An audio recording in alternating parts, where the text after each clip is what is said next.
اگر اللہ دنیا دے، یاد رکھو یہ نہیں کہ دنیا کو، ایک تو ہے کہ ذریعہ حلال، دوسرا یہ ہے کہ اس کا حق ادا کرے۔ ایک حق تو زکوٰۃ ہے، اس کے علاوہ بھی رشتہ دار ہیں، غریب ہیں، ہمسائے ہیں، ان کے حقوق ادا کرے، تو دنیا کو بری چیز نہیں ہے۔ اللہ نے قرآن میں ہمیں بتایا کہ ربنا آتنا فی الدنیا حسنۃ وفی الآخرۃ وقنا عذاب النار۔ اچھا، اور اگر یہ دنیا نہ ہوتی تو زکوٰۃ کہاں کے کون دیتا؟ اگر یہ دنیا نہ ہوتی تو حج پہ کون آتا؟ اگر یہ دنیا نہ ہوتی تو غریبوں کے لیے بڑے بڑے ہسپتال کون بناتا؟ تو دنیا اچھی ہے، لیکن جب تک دین کے تابع رہے، دنیا غالب نہ آ جائے بندے پر۔ اسی لیے اللہ والے جو ہیں نا جی، ان کو کوئی فکر نہیں ہوتی ہے دنیا کی، حتیٰ کہ کہتے ہیں کہ حضرت خلیفہ صاحب کی خدمت میں ایک آدمی آیا، کئی دن رہنے کے بعد اس نے کہا کہ حضرت میں نے آپ کے لنگر میں کچھ دن گزارے ہیں اور 300-400 آدمی کا روز کا کھانا پکتا تھا، اب بھی الحمدللہ اللہ کا شکر ہے وہ لنگر آباد ہے، تو مجھے اللہ نے سونے کا نسخہ دیا ہے، میں یہ چاہتا ہوں کہ وہ سونے کا نسخہ میں آپ کی خدمت میں پیش کر دوں تاکہ لنگر کے لیے کام آئے گا۔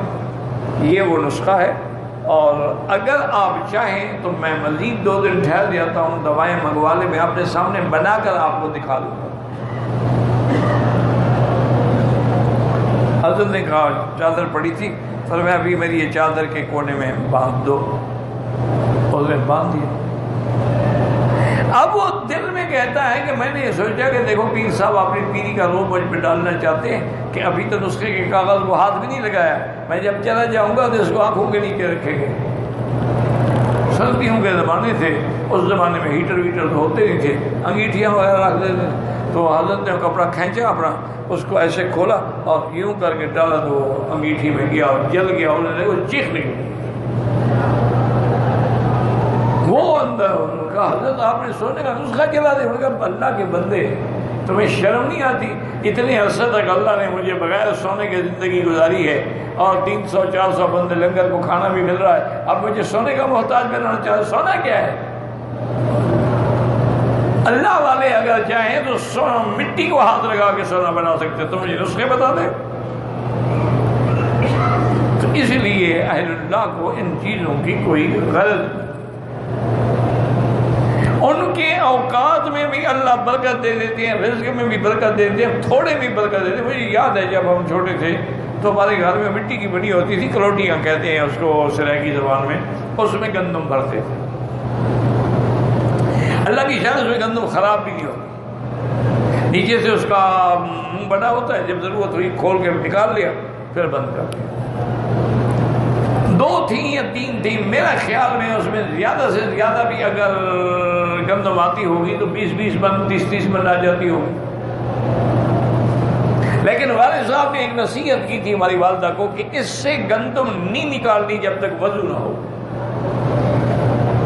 پہلے وضو کرے پھر گندم نکالے۔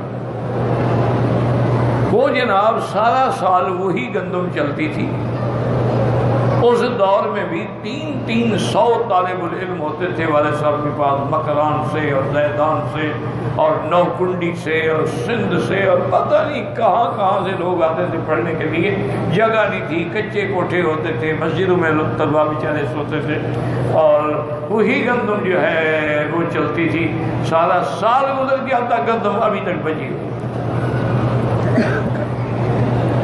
اب ہمارے مدرسے میں زیادہ 250 طالب ہوں گے۔ اچھا، اس کے باوجود یہ ہے کہ کم از کم 500 من تو ہم ویسے اپنے گندم سے دے دیتے ہیں، 500 من اور خریدنی پڑتی ہے، پوری بھی نہیں ہوتی۔ یعنی کہاں 200 من 100 من کا 1000 من، کیا ہے؟ برکت اٹھ گئی، برکتیں اٹھ جاتی۔ اب اللہ ناراض ہو جائے تو میں نے اپنے ایسے دوست بھی دیکھے ہیں جن کے ٹیبل پہ یعنی مختلف ڈشز ہوتی ہیں، سینکڑوں مہمان ہوتے ہیں، وہ خود چپ کر کے بیٹھے ہوتے ہیں، وہ جی مجھے تو شوگر ہے، میں تو نہیں کھا سکتا۔ میں تو بس جی وہ دال کھا لیتا ہوں تھوڑی سی، نہ ان کو پراٹھے نصیب ہے، اور جو غریب ہے سارا دن ہل چلاتا ہے، خالص گھی کے پراٹھے کھاتا ہے، خالص مکھن، خالص لسی، اس کو کبھی پیٹ میں درد ہی نہیں ہوا، اور سارا دن محنت کرتا ہے۔ کیوں پیٹ میں درد؟ پیٹ کا درد تو سونے سے ہوتا ہے نا، کہ کھایا اور سو گئے، پھر تو انشاءاللہ جلدی مرنا ہے اللہ کی رحمت سے۔ تو اس لیے ہمیشہ یاد رکھیں، حضور نے پھر بد دعا دی، فرمایا میں حق یا صالح، ہلاکت ہو تیرے لیے، تو برباد ہو، اللہ سے وعدہ کر کے تو پھر گیا۔ اب اللہ نے حکم دیا خذ من اموالہم صدقۃ، حکم آ گیا کہ زکوٰۃ